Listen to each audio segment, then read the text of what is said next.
उनको पता था कि बहुजन समाज के लोग बलिदान देने के लिए सबसे आगे आ जाते हैं। इन्होंने लड़ाई लड़ी है। उनको पता था कि अगर चमार रेजिमेंट सेना में अगर बहाल रहेगी तो सबसे ज्यादा बहुजन समाज के लोग शहीद होंगे और ये इनका नाम स्वर्ण अक्षरों में देश के अंदर लिखा जाएगा। इसलिए चमार रेजिमेंट को खत्म कर दिया गया। हमारा कहने का तात्पर्य यह है कि आपके इतिहास को समाप्त किया जा रहा है और आप किस भ्रम में जी रहे हैं। केवल आप डॉक्टर अंबेडकर की जयंती मनाने तक सीमित हैं। आपको कैडर के बारे में जानकारी करनी होगी। आपको फुले साहब अंबेडकर के बारे में पढ़ना होगा।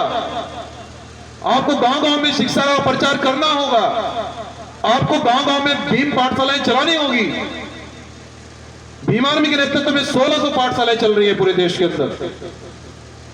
संविधान दिवस पर हम लोगों ने हमने ये संकल्प लिया था कि 14 लाख प्रतियां हम देश की संविधान की प्रस्तावना की प्रतियां पूरे देश के अंदर बंटवाएंगे और वहां जरूर बंटवाएंगे जहां आज भी संविधान लागू नहीं है, जहां आज भी लोग संविधान को नहीं मानते हैं, जहां आज भी हमारे लोगों को गोली मारकर रिपोर्ट भी नहीं लिखी जाती है, वहां जरूर संविधान को बंटवाएंगे।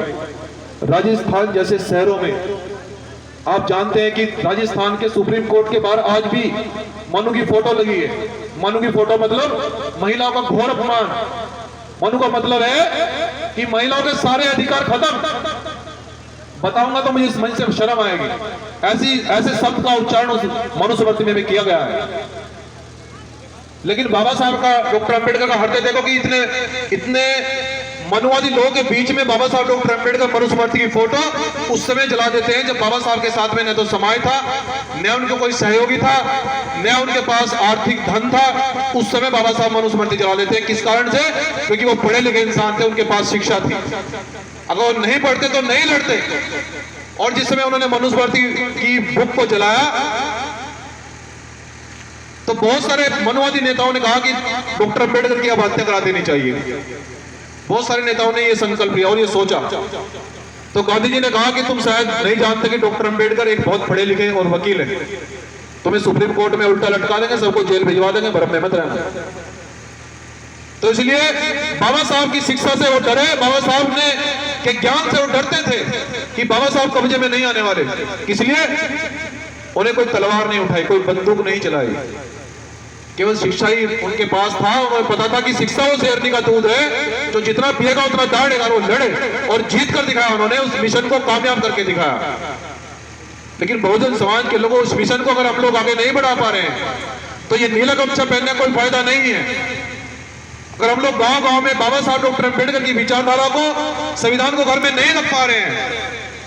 आज भी हमारा बहुजन समाज 90% समाज इस मनुवादी व्यवस्था में इतने बड़े पैमाने पर जकड़ा हुआ है कि जिसकी जितनी परिकल्पना की जाए उतना ही कम है।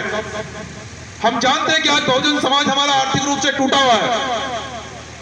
वो आर्थिक रूप से बहुत कमजोर है। और मनुवादी लोगों को पता है कि जिस परिवार को बर्बाद करना हो उसे आर्थिक रूप से तोड़ दो। जब साहब काशीराम जी सामाजिक परिवर्तन चाहते थे तो उन्होंने कहा कि सामाजिक परिवर्तन के साथ में हम आर्थिक परिवर्तन भी करेंगे। आर्थिक परिवर्तन कैसे होगा? उन्होंने कहा कि मेरे बहुजन समाज के लोगों के पास में जमीनें नहीं है, इनको हमारी हुकूमत में 5-5 बीघे पट्टे सरकारी जमीन में काट कर दिए जाएंगे। और ये सरकार का आदेश है और ये कोई अनलीगल नहीं है। ये कोई सरकार नया कानून नहीं बना रही है। संविधान के आर्टिकल 16 ख और ग में बाबा साहब डॉक्टर अंबेडकर ने यह सुरक्षित लिखा है कि कोई देश के अंदर भूमि वंचित नहीं रहेगा। और बाबा साहब डॉक्टर अंबेडकर ये कहते हैं कि धन और धरती बंट कर रहेगी। ये नारा साहब काशीराम जी ने भी दिया और इसको साहब काशीराम जी ने उत्तर प्रदेश के अंदर लागू किया। और तब जाकर हमारे समाज के लोग मजदूरी से कर्जी करने पर आए।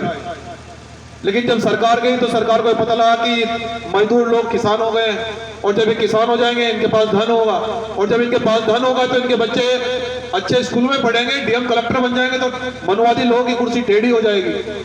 तो वर्तमान सरकार ने वो जमीनें वापस ले लिए। आर्थिक कमर फिर से आप लोग तोड़ दिए। लेकिन हम लोग तो इतने ना समझ लोग हैं कि इतनी मेहनत से कमाते हैं, इतनी ईमानदार कौम है। छल कपट नहीं है हमारी कौम में, मैं जानता हूं। मेहनती है, वो ईमानदार है और जिसके साथ जाती है चलती है तो फिर उसके साथ खड़ी रहती है। जिसका हमारे लोग साथ देते हैं, छल कपट से नहीं देते, मैं जानता हूं। लेकिन जितना धन हम मेहनत और मजदूरी से कमाते हैं उसका हम 60% हिस्सा हम कहां दे रहे हैं आप लोग जानते हैं। बहुजन समाज के लोगों, देश के अंदर जब नौकरियां बढ़ती हैं, जब वैकेंसियां निकलती हैं, जब शिक्षा बढ़ रही होती है, जब विद्यालय चल रहे होते हैं, तो आप लोग 4 धाम की यात्रा पर होते हैं, इसलिए आप लोग पीछे हो। आप लोग घर से निकलकर 4 धाम की यात्रा पर होते हो और वो तुम्हारी नौकरियों पर कब्जा कर लेते हैं, इसलिए आर्थिक सामाजिक और परिवर्तन नहीं हो पाया है। बाबा साहब डॉक्टर अम्बेडकर